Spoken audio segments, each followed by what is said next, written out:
आज की हमारी वीडियो का टॉपिक है कि क्या कोई व्यक्ति बिना वकील के कोर्ट के अंदर अपना खुद का केस लड़ सकता है या नहीं लड़ सकता है। इन शॉर्ट हम ऐसा कह सकते हैं कि ऐसा कोई व्यक्ति जिसने कानून की पढ़ाई नहीं करी है वो कोर्ट के अंदर खुद की वकालत कर सकता है या नहीं कर सकता। हमारे कानून के अनुसार हर एक व्यक्ति को अपनी रक्षा करने का अधिकार दिया गया है। इसके लिए आपको वकील रखने की ज़रूरत नहीं होती है। अगर आपको कानून की अच्छी खासी नॉलेज है, आपको पता है कि आपको कोर्ट का कैसे प्रोसीजर को फॉलो करना है, तो आप अपनी वकालत खुद कोर्ट में कर सकते हैं। लेकिन इसमें अड़चनें तब आती हैं जब हमें कोर्ट की गाइडलाइंस के बारे में पता नहीं होता, इसकी पूरी जानकारी नहीं होती कि हमें किस तरह से कोर्ट के प्रोसीजर को फॉलो करना है, कोर्ट के दिशा निर्देश और उनके नियम क्या हैं, कोर्ट के अंदर अपना बचाव कैसे करना है, जिससे कि कोर्ट का काम भी आसान हो जाता है और हमारा काम भी आसान हो जाए। क्योंकि अगर आपको कोर्ट की अच्छी नॉलेज नहीं है, कोर्ट का प्रोसीजर के बारे में कुछ पता नहीं है, तो कोर्ट का काम आप बढ़ा देंगे।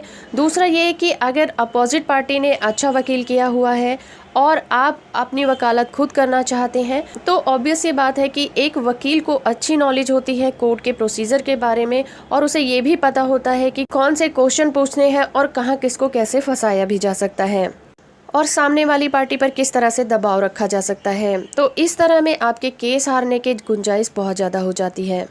तो हम ये कह सकते हैं कि इस क्वेश्चन का आंसर हाँ भी हो सकता है और ना भी हो सकता है, क्योंकि कोर्ट हमें ऐसी इजाज़त तो ज़रूर देता है कि कोई व्यक्ति बिना वकील किए अपना केस खुद लड़े और अपना मुकदमा कोर्ट के अंदर प्रस्तुत कर सकता है और खुद की पैरवी भी कर सकता है। लेकिन प्रैक्टिकली देखा जाए तो ये सिर्फ किताबों तक ही सीमित है। अगर आप प्रैक्टिकली ऐसा करने की कोशिश करेंगे तो आपको इसके फ़ायदे कम और नुकसान बहुत ज़्यादा उठाने पड़ेंगे। किसी भी केस को कोर्ट में प्रेजेंट करने के लिए उसके बारे में छोटी से छोटी बारीकी का पता होना बहुत ज़रूरी है। फॉर एग्जांपल, आपने किसी को पैसा उधार दिया है, अब आपको उससे पैसा वापस लेना है।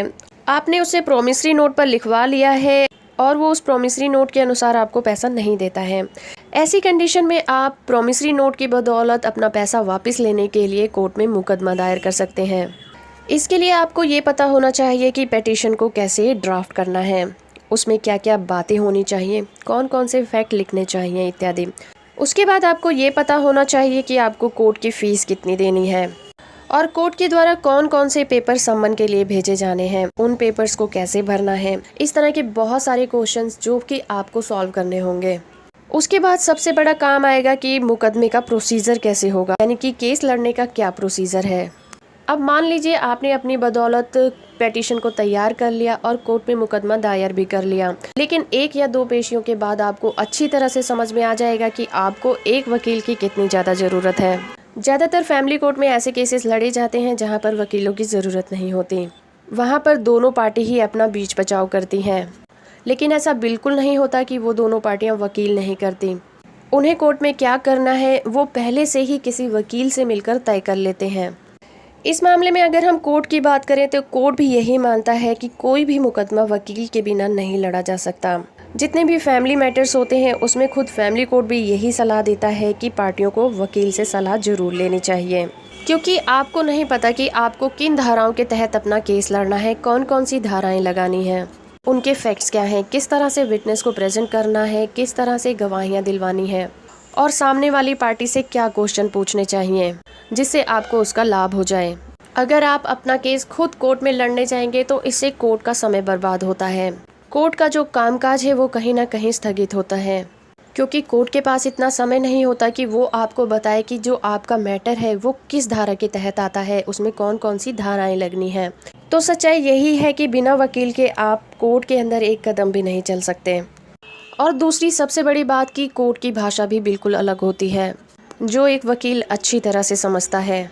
इसलिए मेरा मानना ये है कि जो व्यक्ति ये सोचते हैं कि बिना वकील के ही कोई मुकदमा लड़ा जा सकता है, तो वो ऐसा करने की कोशिश जरूर कर सकते हैं, लेकिन कहीं ना कहीं जाकर उन्हें किसी वकील की मदद जरूर लेनी पड़ेगी। तो फ्रेंड्स, उम्मीद करती हूँ कि आपको आपके सवालों का जवाब मिल गया होगा। अगर आपको ये वीडियो अच्छी लगी है तो आप इसे लाइक कर दीजिए, शेयर करिए और अगर अभी तक आपने मेरे चैनल को सब्सक्राइब नहीं किया है तो सब्सक्राइब कर लीजिए और साथ में दिए गए बेल आइकन को भी ज़रूर प्रेस करिए।